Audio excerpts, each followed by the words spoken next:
Je größer das Verantwortungsgefühl, je komplexer die Entscheidungen, je größer das Herz, desto größer ist auch der Raum zum Überdenken. Hallo, ich bin Nina, ich bin Psychologin und ich möchte heute gerne über das Thema Überdenken sprechen und auch darüber, weshalb wir Frauen vielleicht dazu neigen, es häufiger zu tun, aber natürlich auch, was wir tun können, um aus dem Überdenken auszubrechen. Vielleicht kennst du das, dass du dir sehr viele Gedanken machst, um die letzte große Entscheidung, deinen Job im Ausland angetreten zu haben. Vielleicht hast du auch Schwierigkeiten, deinen letzten Partner aus dem Kopf zu bekommen. Oder wenn du ein Problem auf der Arbeit hast, dann neigst du vielleicht dazu, sehr viel darüber nachzudenken oder ob du dich den Kollegen oder Kolleginnen gegenüber richtig ausgedrückt hast oder daran, wie schwer das Problem ist. Gleichzeitig hast du vielleicht ein schlechtes Gewissen, weil du dich vielleicht lange bei deinen Freundinnen nicht gemeldet hast oder zu viel Zeit in irgendwelchen Feeds verbracht hast, zum Beispiel, die dich eigentlich gar nicht interessieren. Wenn du dich in diesen Beispielen wiederfindest, die ich gerade genannt habe, dann ist die Wahrscheinlichkeit relativ hoch, dass du vielleicht zum Überdenken neigst. Überdenken heißt, dass du dir viele Gedanken zu was machst, ohne dabei zu dem Ergebnis zu kommen. Und dabei geht es dir wie vielen anderen. Und ich möchte darüber sprechen, wie du Schritt für Schritt das Überdenken angehen kannst und wieder mehr Klarheit und vielleicht auch Energie in deinem Alltag spüren kannst. Und zuerst möchte ich darüber sprechen, was Überdenken bedeutet und wie wir dazu kommen. Es gibt Studien, die zeigen, dass Traurigkeit, eine von unseren 5 völlig normalen Grundemotionen, für Frauen, anders als für Männer, ein Auslöser ist, um ins Reflektieren zu kommen. Männer neigen eher zum Ablenken, Frauen eher zum Reflektieren.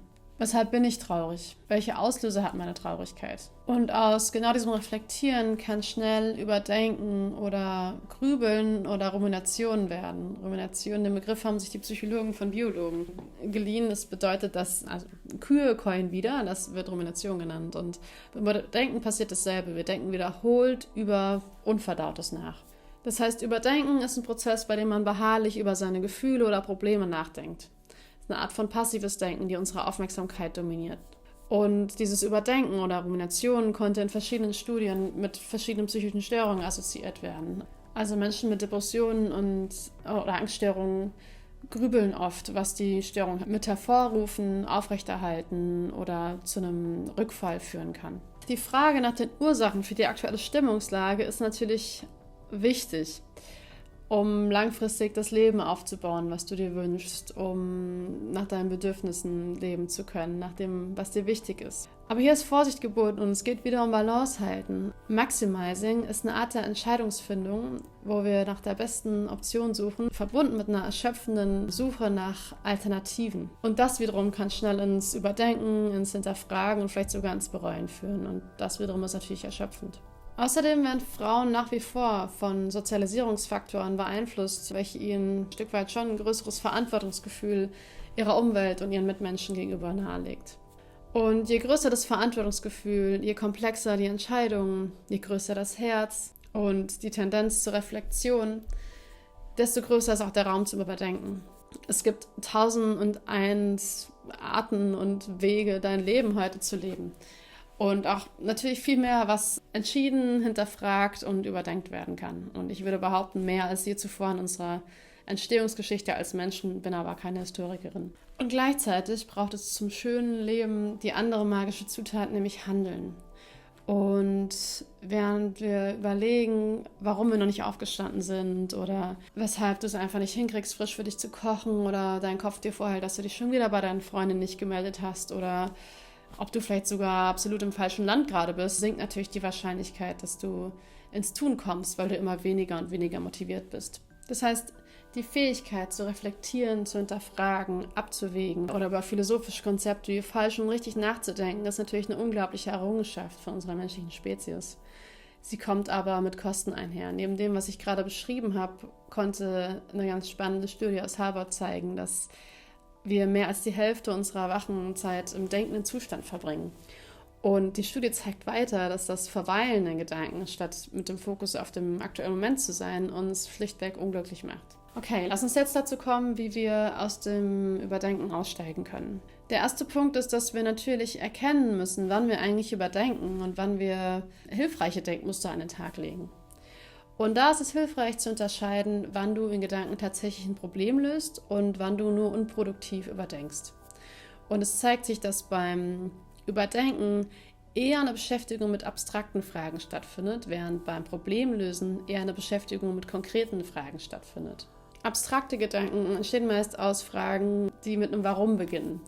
Also, warum habe ich das so lange schon wieder rausgezögert? Aber auch sowas wie, war die letzte Trennung wirklich richtig? Ist eine Frage, die eher abstrakt ist und auf die es auch gar keine eindeutige richtige Antwort gibt. Und konkrete Gedanken im Gegensatz dazu sind eher Gedanken, die sich mit konkreten Ereignissen oder spezifischen Situationen beschäftigen und sich oft um Was- oder Wie-Fragen drehen.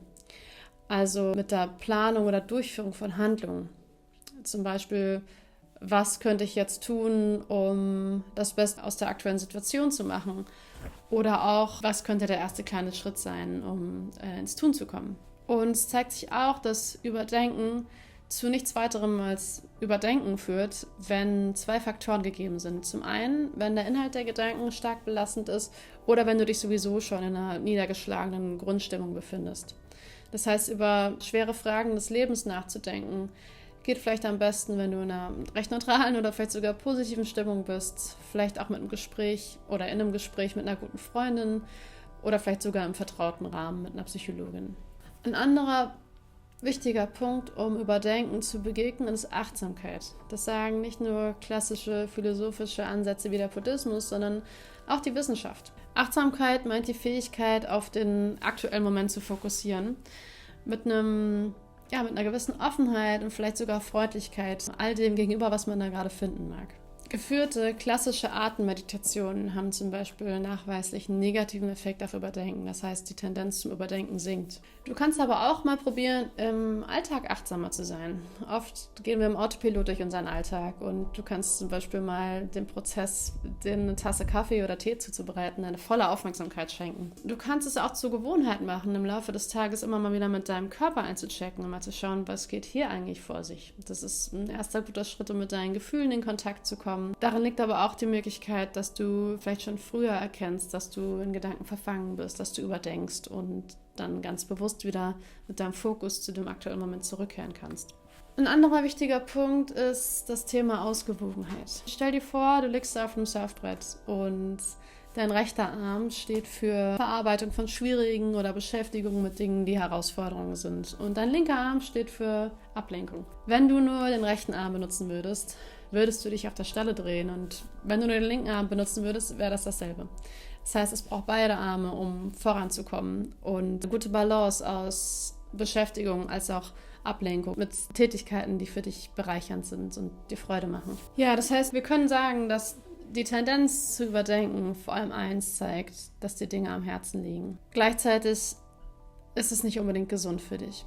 Es kann Gefühle wie Unzufriedenheit, Erschöpfung und Angst schüren und dafür sorgen, dass du nicht weiterkommst. Wenn du dich beim Überdenken wiederfindest, dann ist das absolut schon mal ein Erfolg. Dann hast du es nämlich gemerkt und das ist der erste Schritt und kein Anlass, um Selbstkritik zu üben, auch wenn dein Kopf vielleicht anderer Meinung ist.